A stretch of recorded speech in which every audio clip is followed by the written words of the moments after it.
today to midnight Mountain Daylight Time tonight for scattered thunderstorms for fire weather zone 413. Affected area, fire weather zone 413 Kirabu range/Kirabu NF.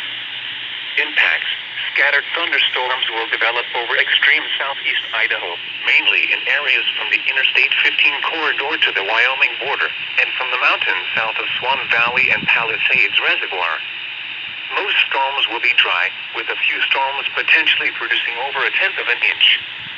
Outflow winds, gusts over 35 miles per hour are possible.